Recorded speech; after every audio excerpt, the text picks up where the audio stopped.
Hi, I'm Kazor, and today I'm going to be covering the latest World of Warcraft news. There's been quite a lot of news this week, so let's get into it. In a move that I don't think anyone expected, last night Blizzard updated the WoW PTR to patch 9.2.7, which prompted speculation as to what this patch was for, since the community was under the impression that patch 9.2.5 would be the last patch of Shadowlands. Soon afterwards, though, we received an official blue post from Blizzard explaining the systems updates coming in the new patch. In short, Blizzard is creating a new trade chat exclusively for services, and allowing commodities such as gems, flasks, and herbs to be traded region-wide on the auction house. It seems that Blizzard is trying to clear the boosting spam out of trade chat without directly banning boosting. I imagine that they expected the spam to go away when they banned boosting communities back in January, and for a few days it worked, but the spam soon resumed once guilds took the place of communities. With this change, I think that Blizzard has accepted that the spam is going to happen for as long as they allow players to make gold by boosting others, so they've decided to at least quarantine the spam in its own separate channel. Without getting into the debate on whether boosting should be allowed at all, I think that this is a good change, but it will only work if Blizzard enforce it. The change to allow commodities to be traded region-wide on the auction house is, in my opinion, an obvious preparation for the Profession update coming in Dragonflight. It's pretty easy to foresee that low population servers would have significant supply issues if this change were not implemented. I don't think there'll be much difference for people playing on high or full population servers, but I think this is a good change for all the people that remain on low population servers. Another announcement from last night was that Blizzard will end Shadowlands Season 3 and begin Season 4 with the weekly resets on the 2nd of August in North America and the 3rd of August in Europe. This came as a surprise to a lot of people as it confirms that Season 3 will be the shortest season of Shadowlands so far at 22 weeks, despite the fact that Sepulchre of the First Ones is the hardest raid of the expansion. This has caused some panic in the raiding community, as guilds only have 1 month remaining to achieve their ahead of the curve and cutting edge achievements, when we expected to have much longer. As I write this, there are currently only 363 guilds that have killed the Jailer on Mythic. For some perspective, there were approximately 1,500 guilds that had killed Mythic Sylvanas 1 month before Season 2 ended. There are going to be a lot of guilds that regularly get cutting edge that will miss out on it this tier for no reason other than the season is much shorter than usual. Blizzard has confirmed that additional tuning will be coming to the later bosses of Sepulchre of the First Ones, but unless they completely trivialise the last 4 bosses of the raid, the cutting edge achievement from the Jailer will be one of the rarest cutting edges, even after already receiving substantial nerfs. As I said before, Season 3 is going to be 22 weeks long. By comparison, Season 1 was 28 weeks long, and Season 2 was 32 weeks long. Assuming a late November release date for Dragonflight, which I'll explain why I'm assuming that later, that would make Season 4 only last 16 weeks, which fits with Blizzard saying that it would be a much shorter season than usual. I appreciate Blizzard trying something new and attempting to reduce the end of expansion content drought, but I don't think Season 4 was necessary.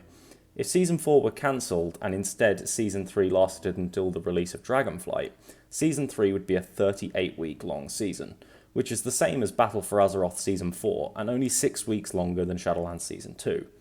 This is wild speculation, but I think that Blizzard decided to do Season 4 thinking that Dragonflight would release in early 2023. But either development progressed faster than expected, allowing for a 2022 release, or, and I hope that this isn't true, they were forced to release Dragonflight in 2022 by Activision Blizzard executives, whether it was ready or not. Personally, I think that the former option is more likely, and I'll get to why I think that later, but we won't know for sure until we see an alpha or a beta. Speaking of Dragonflight, we finally have a release date. Well, not exactly, but we have had confirmation from the Dragonflight pre-purchase that it will release before December 31st, 2022.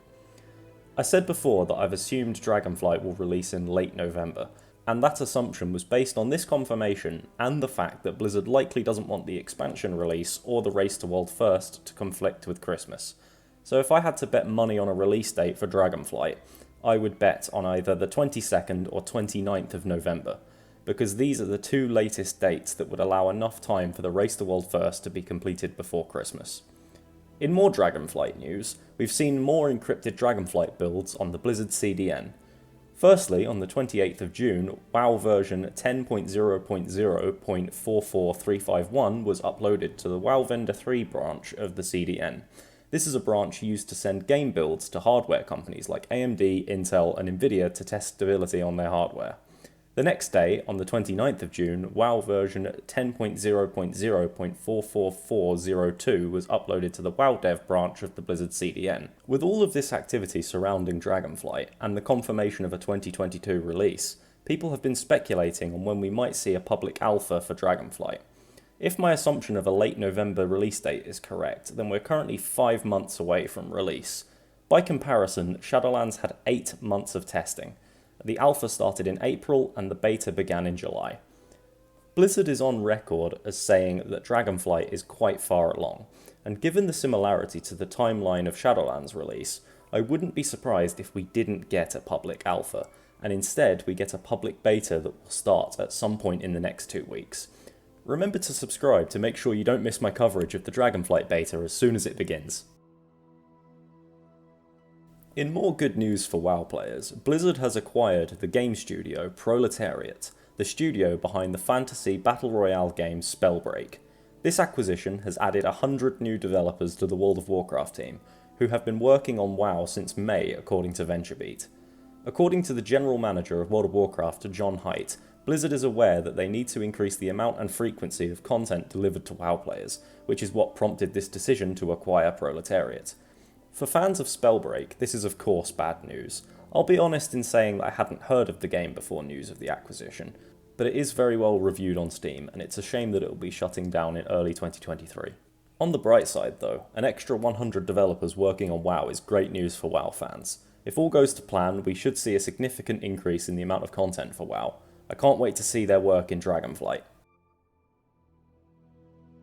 Last week, Blizzard started the beta for Wrath of the Lich King Classic. It was capped at level 76, and the focus of testing was on questing, Northrend zones and dungeons, new spells and talents, and Wrath of the Lich King specific features like the revamped group finder, vehicles, phasing, and glyphs. This week, the level cap has been raised to 80, and the focus of testing has expanded to include Northrend flying and max level dungeons. And that's all the recent WoW news. I hope you enjoyed the video. If you did, please like, subscribe, and let me know what you think about the news stories in the comments below. Don't forget to follow me on Twitter @KazorYT to keep up to date with the channel. Thanks for watching, and I'll see you next time.